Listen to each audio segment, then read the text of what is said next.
paz do Senhor Jesus. Estamos começando mais um programa Vivendo em Segurança, construindo uma vida segura. E hoje vamos falar de um tema muito importante para você e para sua família. É sobre o bullying. Nós temos uma lei que regulamenta isso no nosso país e, como delegada de polícia, eu posso dizer que isso sistematicamente está presente nas escolas. Eu era delegada também da Delegacia de Proteção à Criança, então eu também via constantemente situações como essa. Aqui no nosso estado do Espírito Santo, há 2 anos atrás, tivemos um caso trágico em Aracruz de uma criança que sofria, um adolescente que sofria bullying e que, infelizmente, ceifou várias pessoas da escola.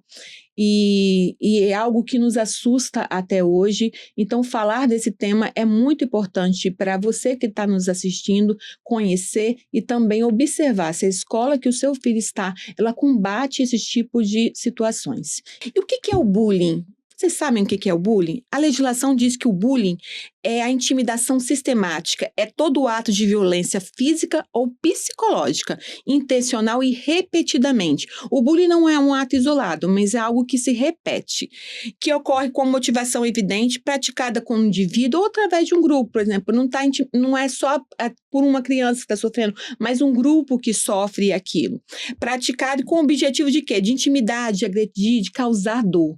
E para falar sobre isso, nós estamos aqui com o diretor da escola DOD, Elber Firme, que vai falar um pouquinho sobre o bullying e também sobre como a escola DOD atua para combater esse tipo de situação. A paz do Senhor. A paz do Senhor Jesus, Silvana, irmãos.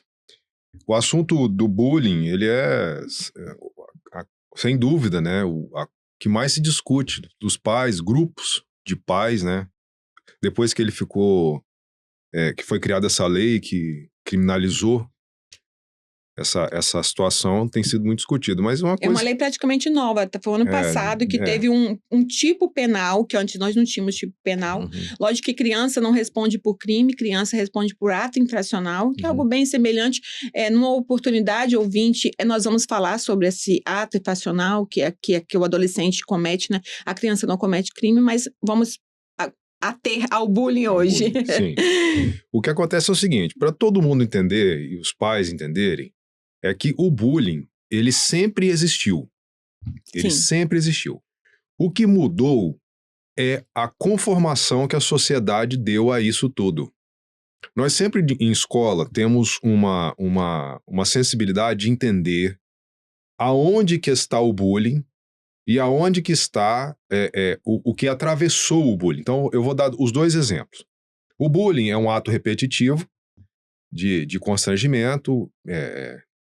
Na prática, todo mundo entende. Então, é uma implicância que sensibiliza a vítima e essa repetição gera desgastes, retardos, ineficiências e afastamento social. Mas também existe o caso de que a gente vê muito, talvez até mais, né? É que existe uma brincadeira do indivíduo A com o indivíduo B, só que quando existe a devolutiva do B para o A, ela vem numa intensidade na qual o indivíduo A não estava preparado para receber. Que a gente antigamente chamava assim, fulano não sabe brincar. Ele brinca com todo mundo, quando vai brincar com ele não aguenta. Então existe sempre essa discussão. A escola nunca vai se associar a métodos que suavizem ou normalizem esse tipo de comportamento. Então, antes da gente falar sobre o DOD, vou dar um exemplo prático de professor. Quais são hoje os maiores problemas do bullying? O peso, a raça e a estrutura social. Eu nem sei dizer, assim, eu não tenho essa informação, mas acredito que já existam métricas e resultados dessas métricas para isso, mas são 3 coisas que elas são inerentes, se alinham ou não. Então, a social, por exemplo, que é a financeira, a que eu já vi é a pior de todas, que é quando você tem a separação social em detrimento do recurso financeiro do aluno. Você enxerga isso em escolas, por exemplo, que permitem o uso do telefone. Então, eu já vi, todas as coisas que eu vou falar são coisas que eu já vi. Grupos Eu sociais... até ia perguntar, a primeira pergunta seria justamente, você já presenciou ou já foi vítima de um bullying? Sim, não. Né? Eu vou falar do que eu já vi na sala e até... 25 anos, gente, de escola, então já viu muita coisa. Eu já vi grupos de alunos baseados no telefone. Então, se eu tenho o telefone tal, eu estou... É difícil até de acreditar, né? Eu ficava olhando assim, falando, não é possível. Eu já vi grupo de alunos, de alunas específico, porque nessa situação coube para ser meninas, do tipo da estética. Então, você não... Isso aconteceu, inclusive, anos depois, com a minha filha. Você não pode ser do meu grupo, e a minha filha, pior que ela era do grupo, né? Fulano não pode ser do grupo porque ela é feia. E o pior é que a menina não era feia, ela era a mais bonita. Só que qual que foi o sentimento? Não vamos deixar ela aqui não, porque ela destoa. Então vai descaracterizar a gente. Então o bullying, ele tem muitas formas de atuar. E não acontece só com criança, não, porque na faculdade eu mesmo falavam pra mim que eu era beata CDF, é como eles me...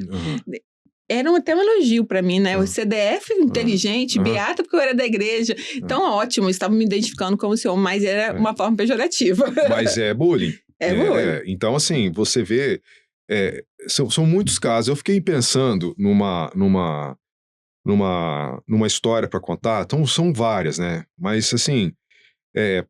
o bullying, ele tem muitas formas de aparecer. Uma coisa que a gente vai indicar pros pais aqui é o seguinte. Quando você estiver olhando pro seu filho ou para sua filha, procure uma maneira de ouvi-lo. Mas não procure uma maneira de ouvi-lo como se fosse um inquérito policial. Ouça ele amigavelmente, amistosamente, para que ele abra para você o que você precisa de saber. Eu sempre falo que a comunicação combate mais crimes do que imagina. Você combate muita coisa e ajuda muito seu filho com uma boa comunicação, né? O sentar na mesa, que Jesus nos ensinou, é algo muito importante, né? É isso que eu estou dizendo. Então, você vai acabar ouvindo. E geralmente, isso é mais de uma vez. Você vai poder identificar, inclusive, se o seu filho é o causador do bullying. E que é muito importante. Tanto quanto sofrer o bullying. Sim. Porque veja comigo, né? Os pais têm dificuldade de entender. Então, agora, como diretor de escola, se tem alguém sofrendo bullying, existe alguém exercendo o bullying.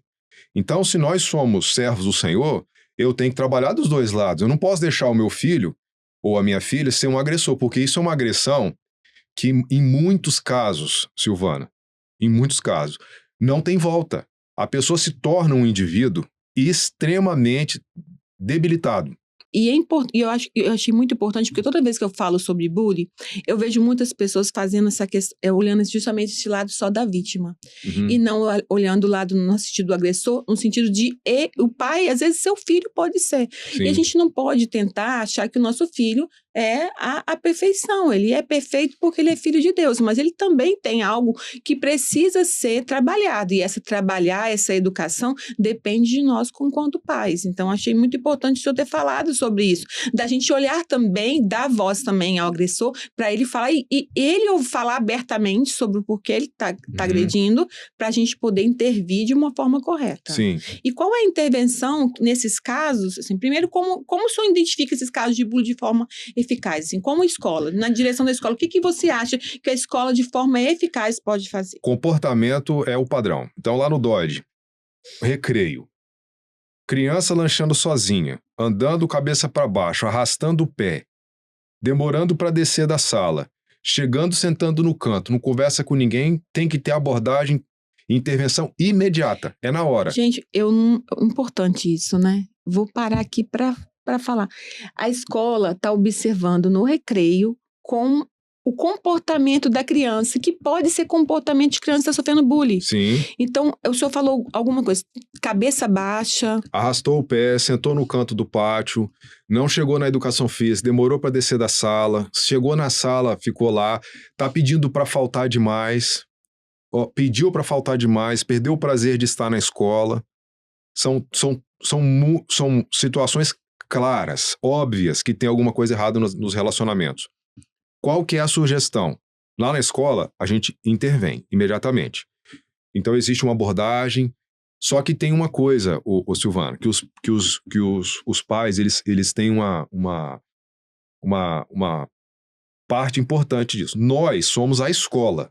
Nós não somos a família. A família tem que entrar. Então, o pai, a mãe tem que entrar e tudo mais. Tomando conta da situação. E nós vamos auxiliando, entendeu? E como que vocês envolvem o pai nesse combate? A gente chama. Aí, vou contar uma história aqui, rapidinho, uma experiência. Tem muitas, mas vou contar uma. Uma vez eu administrei um caso de bullying, muitos anos atrás, uns 15 anos atrás, que um aluno, ele teve um coma alcoólico dentro da escola. 14 anos. E isso aconteceu porque ele nunca tinha ingerido álcool, e aí ele ingeriu álcool excessivamente, e ele teve um coma alcoólico, saiu de ambulância. Essa situação foi extremamente escandalosa.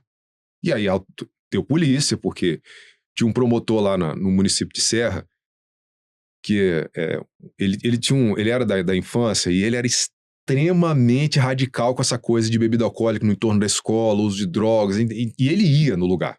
Eu soube até que ele aposentou agora, e ele foi um desgaste, assim, mas foi um desgaste que, para nós, eu, né, particularmente, levo muito para minha vida, porque foi uma sequência de eventos que nós aprendemos com a situação. Essa situação não aconteceu na escola Dodge, foi em outra escola que o senhor trabalhou. Muitos anos atrás, outra escola. Não tem nada a ver com a escola Dodge. O que foi que aconteceu?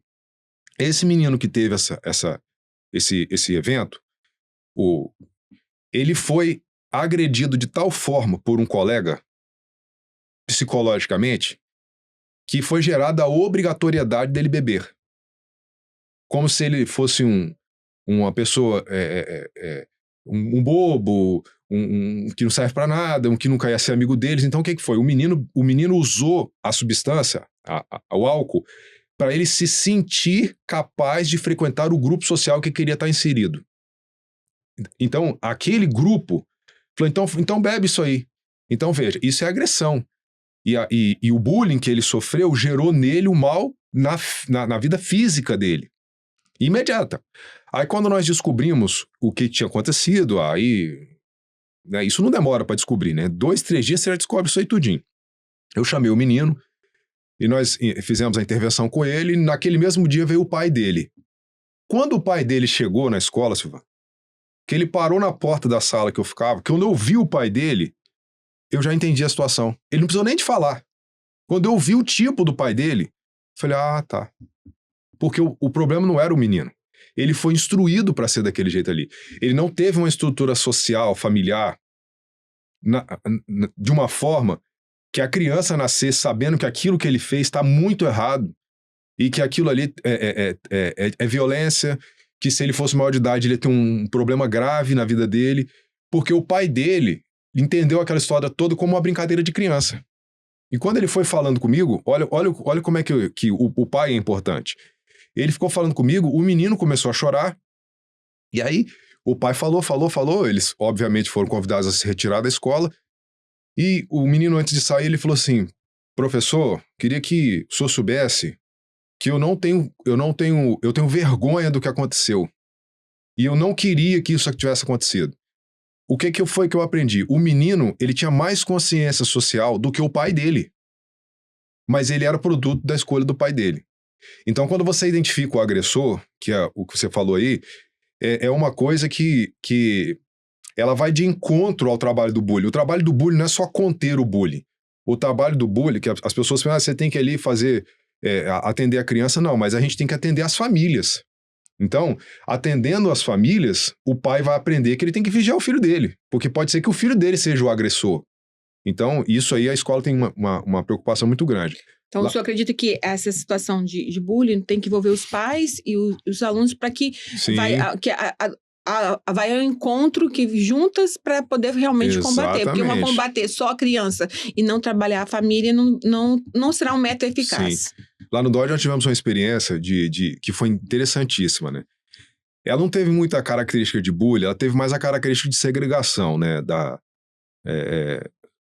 Num determinado tempo, essas coisas de escola, nós tivemos a visita, nós tivemos um problema lá de relacionamento, aí um apelido que gerou uma coisa desagradável na sociedade e tudo mais. Naquela semana, nós tivemos 2 visitas do exterior. Nós tivemos uns irmãos da África, que foram com o pastor Gilson, e logo na sequência nós tivemos uma visita dos irmãos da Coreia do Sul. E foi um choque social tão grande que a escola mudou. Porque você tem o pessoal da África contando as histórias deles, de luta pela fé, e os irmãos da Coreia de como foi que o Senhor chegou até eles. E eles vendo aqueles irmãos todos juntos ali, dentro da escola, porque uma das coisas que o bullying, que cauteriza o bullying é o sentimento de igualdade. Porque, veja, nós todos somos criaturas de Deus. Então, o sentimento de igualdade, ele é uma coisa que ele vai sempre de encontro ao bullying. Quando a pessoa entende a igualdade, o bullying, ele tem sempre essa questão. Então, a escola, lá na escola Eduardo Roth, nós temos muitos recursos para tratar isso. Aí é óbvio que alguém fala assim, mas então lá não tem? Aonde tiver gente vai ter bullying. Sim. Aonde existir pessoas, vai existir o bullying. O que nós fazemos? Nós trabalhamos e ensinamos. E aí, como trabalhar a empatia entre os alunos para que a gente possa reduzir esse bullying? Hoje nós usamos o estudo bíblico para isso. Lá, obviamente, nós temos os treinamentos da equipe. Então, você no episódio que passou, você falou sobre a abordagem dos professores, né? Lá na escola, nossos professores eles têm a característica da escola, né? Então, a educação, o bom senso, o desvelo nas relações é sempre muito importante. Então, o professor ele não é visto como a vara da correção. Ele é visto como um ajudador. Ele tem que ser visto assim. Então, já diminui, porque o aluno tem acesso ao professor. Então, quando ele tem acesso ao professor, ele fica menos enclausurado nas emoções dele. Outra coisa que a gente faz, a gente tem estratégias de trabalhos em equipe que sempre misturarão os alunos. Misturarão os alunos da mesma sala e misturarão os alunos da escola. Então, nós temos um evento em julho, por exemplo, que se chama os Jogos Internos da Escola. Os Jogos Internos da Escola não são divididos por turma. Eles são divididos por equipes. E essas equipes têm menino do 6º ano, do 7º ano, do 8º ano, do 9º ano. Então, eu posso ser da sua equipe, você ser de uma série e eu de outra. Então, esse tipo de integração vai quebrando as barreiras das relações. Eles começam mais tímidos, mas encerram todos amigos. Viagens, passeios, as nossas abordagens pedagógicas externas, nós fazemos com todos juntos. E a gente sempre mistura os alunos, para que eles saiam dessa prisão dos seus pequenos grupos e comecem a conviver em grupos maiores, né? Até porque a comunhão entre os irmãos ela é suave, né? Isso.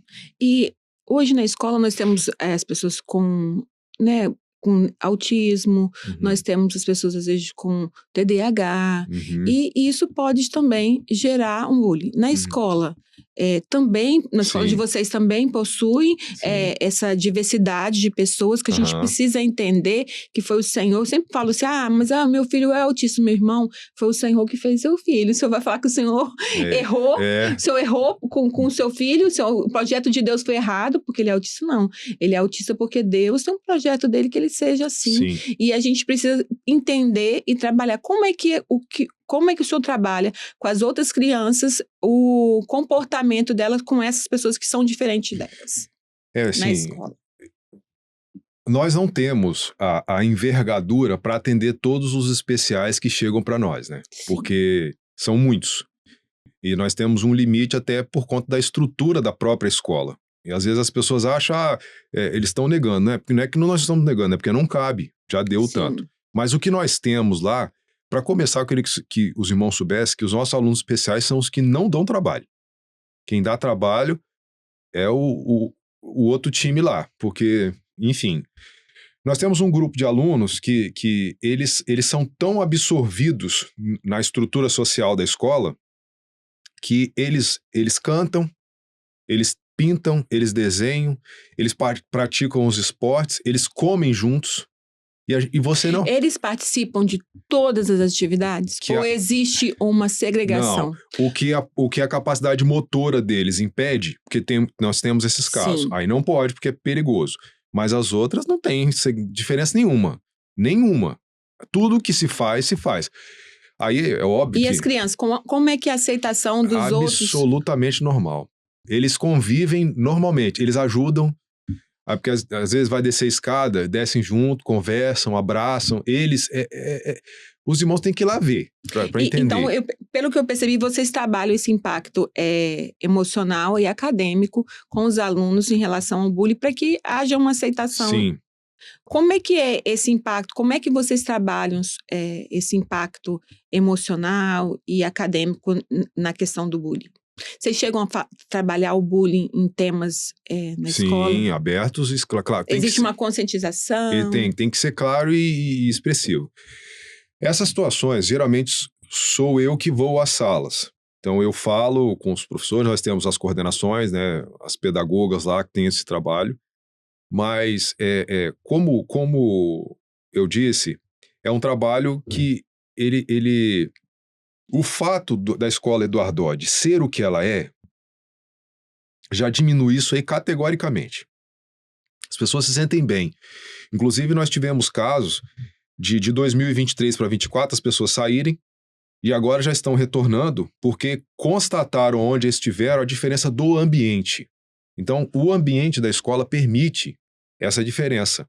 Então, quando nós vamos fazer as abordagens... É aquilo que nós falamos no programa anterior. Nós somos as 5 pessoas que mais... É neurociência. Isso aí não é bíblico somente, né? Lógico que a Bíblia já fala isso. Ensina o caminho que você deve andar. Não esteja na roda dos escarnecedores. Mas isso, a neurociência veio para comprovar aquilo que a Bíblia já fala. Exatamente. E quando você... Então, você vai vendo as situações. Quando identificamos o bullying, quando identificamos a consequência do bullying, nós começamos a trabalhar. Tem trabalhos, Silvano, que eles demoram muito tempo para acontecer. Nós tivemos no ano passado, por exemplo, 2 casos que nós ficamos neles, né?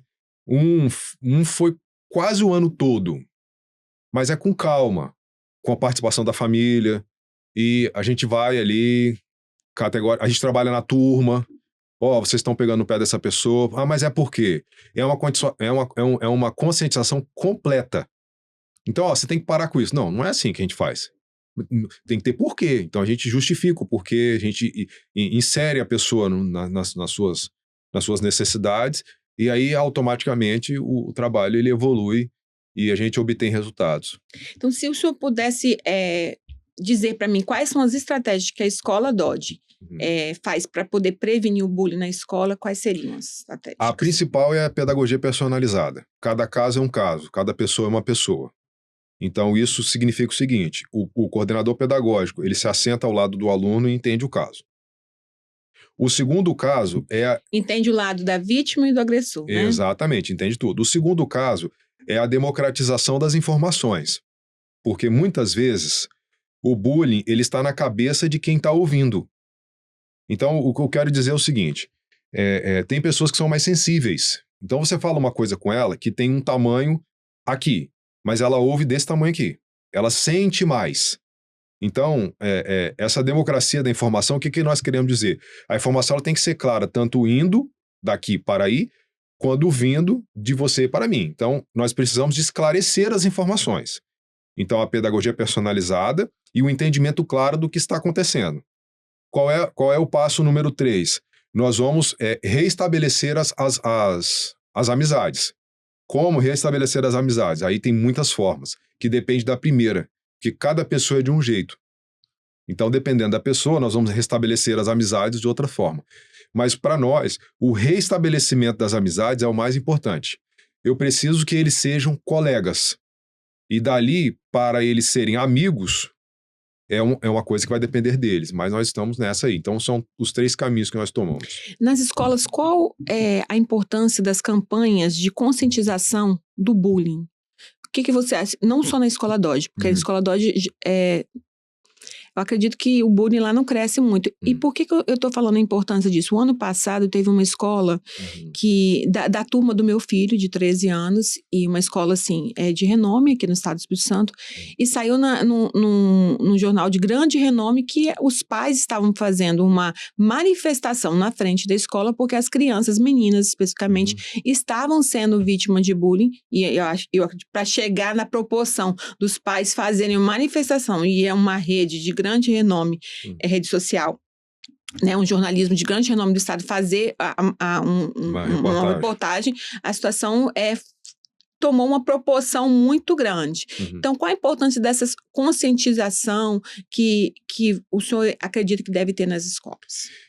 A conscientização, ela é um tratamento profilático, né? Então, você tenta preservar e impedir que aconteça.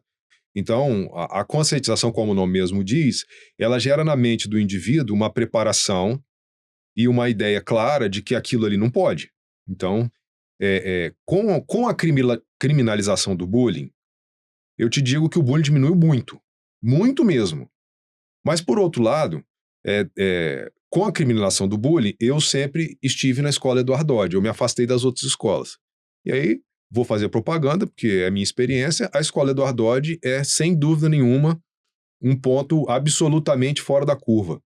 Porque tem coisas que nós vemos por aí que nem de perto nós vemos lá. Nunca vimos. E aí, se você perguntar, vocês fazem campanha de conscientização? Não, nós não temos uma parada para isso aí. O que nós fazemos é que no estudo bíblico, nós ensinamos o que precisa. Vocês não fazem um momento, mas constantemente vocês... Isso, toda semana.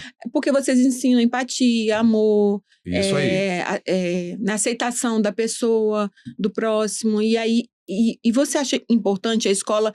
porque uma campanha é para falar, para enaltecer aquele fato. Sim. Agora, a gente acaba não enaltecendo os valores que precisam perpetuar no indivíduo, que é empatia, Isso. que é amor, que é convivência com as diferenças. O senhor acha que é mais importante essa parada no sentido de essa campanha especificamente do bullying ou um trabalho eficaz de conscientização dos valores que devem ter no indivíduo? Nós sempre fazemos o trabalho contínuo. Eu parar e fazer 2, 3 vezes no ano, a repercussão é pequena. Então é um trabalho contínuo, é igual goteira. Tem coisas em escola que elas não podem parar. Dever de casa não pode parar. Por favor, com licença, obrigado. As três expressões simples da educação não podem parar. O respeito à família não pode parar. São coisas que nós sempre ensinamos. Porque quando a gente ensina o respeito à família, automaticamente você vai entender o respeito ao colega. Então, nós sempre temos uma expressão lá na escola que é o seguinte: quando você tem a consciência do temor de Deus e respeita a existência de Deus, você vai entender o respeito ao seu pai e à sua mãe. Então, essa questão do respeito, nós fazemos sempre. Então, não existe a semana. Isso é um trabalho contínuo. Qual a mensagem que o senhor deixaria para o pai que está nos ouvindo? O que ele pode ajudar ao seu filho em relação a essas práticas? A maioria do bullying que nós vemos, eles estão relacionados naqueles pilares que eu citei. E, sem sombra de dúvidas, esses pilares eles estão insistentemente evidenciados nas redes sociais. O celular hoje ele tem gerado um déficit neurológico absurdo, que não é o nosso assunto, mas existe a Universidade de Cambridge, no ano passado, 2024, diz que o mal do século, a enfermidade do tempo, na tradução, se chama assim, cérebro podre. Por que isso? Porque o volume de informações que destroem tem gerado indivíduos destruidores. Então, quando você cria um padrão estético, por exemplo, na internet, que você observa na internet, todo mundo tá bonito, rico e feliz. A pessoa acha que aquilo é normal, mas aquilo não é normal porque a vida não é assim. As pessoas ficam doentes, existe a pobreza, existe a tristeza, são os intempéries da vida. Então, quando nós trazemos os nossos filhos para a realidade, tirando eles desse mundo virtual que não existe, nós vamos criar uma consciência neles. Então, veja, a Bíblia, a igreja, a convivência no caminho do Senhor, ele vai fazer com que o seu filho cresça assim. Mas não adianta você ensinar o seu filho que Jesus é o único suficiente Salvador e o seu filho tem uma conta aqui num determinado canal desses de informação virtual que está destruindo o cérebro do seu filho. Não é o assunto, Silvana, mas só para os irmãos saberem, a última informação. A maior parte hoje do meu trabalho na sala de aula, eu sou professor de química, é desmentir a internet. Eu fico pensando quem é médico deve sofrer demais, porque as pessoas vão no Hoje médico. existe o Google, Dr. Google, as né? pessoas vão no médico, o médico vai falando, ele vai conferindo aqui. Então, assim, nós não podemos deixar que os nossos filhos tenham como único recurso de conhecimento o TikTok e o Instagram. Até porque os cientistas não estão no Instagram. Os cientistas estão nos artigos. Então, o cientista escreve, nós temos que ler. Então, assim, essa medida, ela vai ajudar a diminuir esse efeito social agressor do bullying, sem dúvida nenhuma.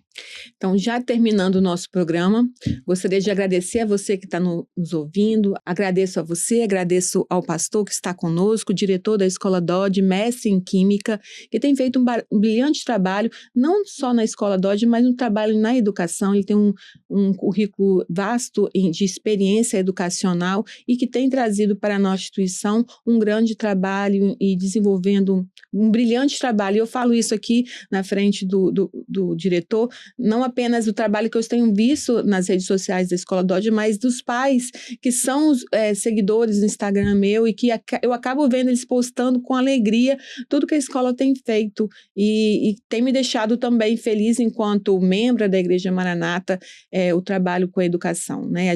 A educação sempre está conosco, mesmo a gente deixando a educação, né, pastor? Amém, não tem como. mesmo. Então, gostaria de agradecer a você e até o próximo programa.